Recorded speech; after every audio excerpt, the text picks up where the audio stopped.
ಬಹಳಷ್ಟು ಮಂದಿಗೆ ಇವತ್ತು ಗೊಂದಲಗಳಿರುವಂಥದ್ದು. ಯಾಕಂದರೆ ಹಿಂದಿನ ದಿನಗಳಲ್ಲಿ ನಾವು ನೋಡ್ಬೋದು, ಈ ಗುಪ್ತ ನವರಾತ್ರಿಗಳನ್ನು ಎಲ್ಲರೂ ಆಚರಣೆಗಳನ್ನು ಮಾಡ್ತಾ ಇರ್ತಿರಲಿಲ್ಲ. ನಮ್ಮ ಹಿಂದೂ ಸಂಪ್ರದಾಯದಲ್ಲಿ ನಾನು ಯಾವಾಗಲೂ ಕೂಡ ಹೇಳ್ತಾ ಇರ್ತೀನಿ, ಹಬ್ಬ ಹರಿದಿನಗಳಿಗೆ ಬಹಳಷ್ಟು ಮಹತ್ವ ಇರುವಂಥದ್ದು ಇರುತ್ತೆ.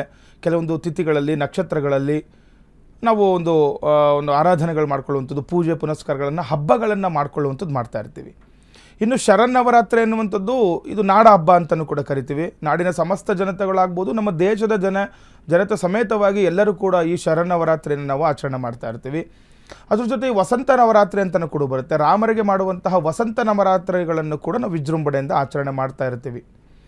ಇನ್ನು ಇದನ್ನು ಗುಪ್ತ ನವರಾತ್ರಿ ಅಂತ ಕರೆಯುವಂಥದ್ದಿದೆ. ವಾರಾಹಿ ನವರಾತ್ರಿ ಅಂತ ಹೇಳ್ತಾರೆ. ಇವತ್ತಿಂದ ಪ್ರಾರಂಭ ಆಗ್ತಾ ಇದೆ. ಪ್ರತಿ ವರ್ಷ ಆಷಾಢ ಮಾಸದ ಶುಕ್ಲ ಪಕ್ಷದ ಪ್ರತಿಪತ್ತಿಂದ ನೋಡಿ, ಇವತ್ತು ಶುಕ್ಲ ಪಕ್ಷ ಪ್ರಾರಂಭ ಆಗಿರುವಂಥದ್ದು.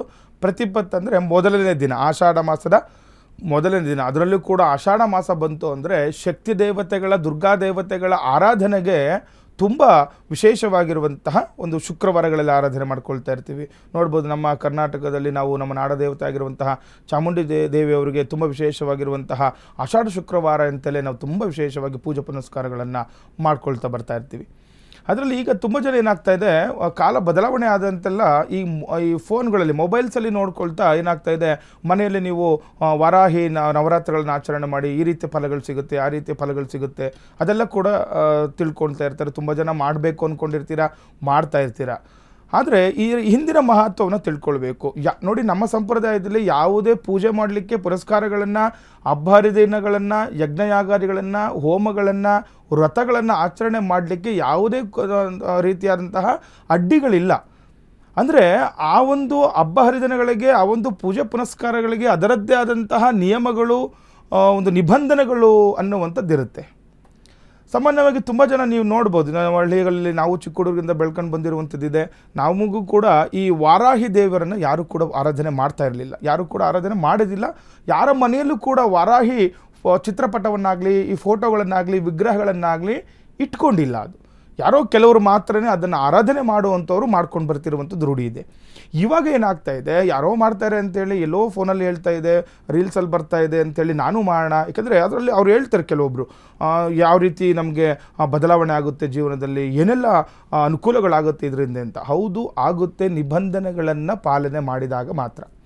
ಹಾಗಾಗಿ ಇದನ್ನು ಯಾರು ಆಚರಣೆ ಮಾಡ್ತಾಯಿದ್ರು, ಇದರ ಮೂಲ ಏನು ಅನ್ನೋಂಥದ್ದು ಕೂಡ ಎಲ್ಲರೂ ಕೂಡ ತಿಳ್ಕೊಂಡು ನೀವು ಪೂಜೆ ಪುನಸ್ಕಾರಗಳನ್ನು ಮಾಡ್ಕೊಳ್ಬೇಕು. ಆದರೂ ಕೂಡ ನಾನು ಕೆಲವೊಂದು ಸರಳ ಪೂಜೆಯನ್ನು ಹೇಳ್ಕೊಡ್ತೀನಿ. ಯಾಕಂದರೆ ಕೆಲವರು ಹೇಳ್ತಾರೆ, ಗುರುಗಳೇ ಏನು ಪೂಜೆ ಮಾಡಿದ್ರು ತಪ್ಪು ಅಂತ ಹೇಳ್ತೀರಾ ಅಂತ. ಆದರೆ ಒಂದು ತಿಳ್ಕೊಳ್ಳಿ, ಯಾಕೆಂದರೆ ಕೆಲವೊಂದು ವಿಚಾರಗಳನ್ನು ನಾವು ಹೇಳ್ಬಿಡಬೇಕಾಗುತ್ತೆ. ನೋಡಿ, ನಿಮ್ಮ ಗ್ರಾಮದಲ್ಲೇ ಎಷ್ಟೋ ಶಕ್ತಿ ದೇವತೆಗಳಿರ್ತಾರೆ.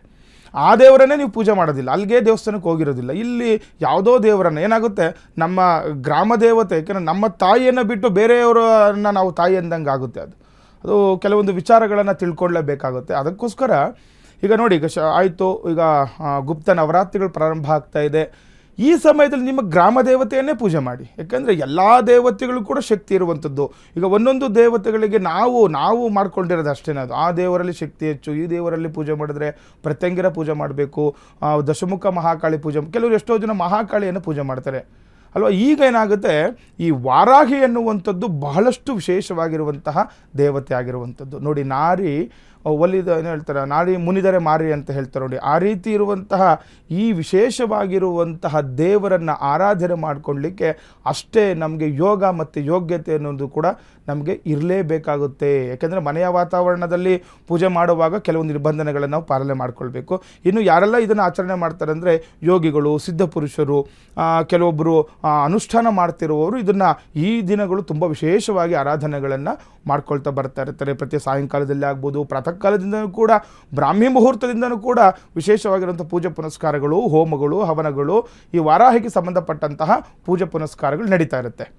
ಈಗ ಮನೆಯಲ್ಲಿ ಇರುವವರು, ಗುರುಗಳೇ ನಾವೇನೋ ಅಂದ್ಕೊಂಡ್ಬಿಟ್ಟಿದ್ದೀವಿ, ಮಾಡಲೇಬೇಕಲ್ಲ, ಇದಕ್ಕೆ ಏನು ಮಾಡಬೇಕು ಅಂತ ಇರೋರು, ಒಂದು ಶಾಸ್ತ್ರಬದ್ಧವಾಗಿ ನೋಡಿದಾಗ ಏನಾಗುತ್ತೆ, ವರಾಹಿಯನ್ನು ಆರಾಧನೆ ಮಾಡಿಕೊಳ್ಳುವಾಗ ಅದಕ್ಕೆ ಬೇಕಾಗಿರುವಂತಹ ನಿಬಂಧನೆಗಳೇನು ಅನ್ನುವಂಥದ್ದು ಕೂಡ ನೀವು ತಿಳ್ಕೊಂಡು ಮಾಡುವಂಥದ್ದು ಇರುತ್ತೆ.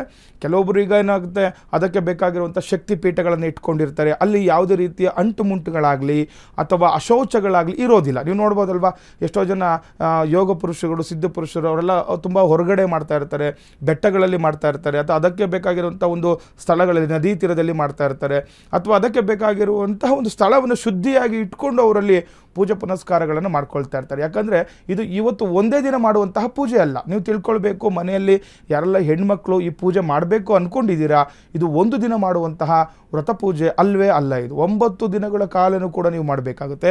ಅದಕ್ಕೋಸ್ಕರ ಏನು ನಿಯಮಗಳನ್ನು ಪಾಲನೆ ಮಾಡಬೇಕು. ಯಾಕಂದರೆ ತುಂಬ ಜನ ಕೇಳ್ತಾ ಇದ್ದಾರೆ, ಗುರುಗಳೇ ಆಯಿತು ಇಷ್ಟು ದಿನ ಮಾಡಿಲ್ಲ, ಇವಾಗಾದರೂ ಮಾಡಬೇಕು ಅಂತ ಅವಕಾಶ ನಮಗೆ ಭಗವಂತನ ಆರಾಧನೆ ಮಾಡಲಿಕ್ಕೆ ಯಾವುದೇ ರೀತಿಯ ಒಂದು ಇದಿಲ್ಲಲ್ವ. ಅದಕ್ಕೋಸ್ಕರ ನಾನು ಹೇಳ್ತಾ ಇರುವಂಥದ್ದು, ಸರಳವಾಗಿ ಮನೆಯಲ್ಲೇ ದೇವತಾ ಆರಾಧನೆಗಳನ್ನು ಮಾಡಿಕೊಳ್ಳಿ.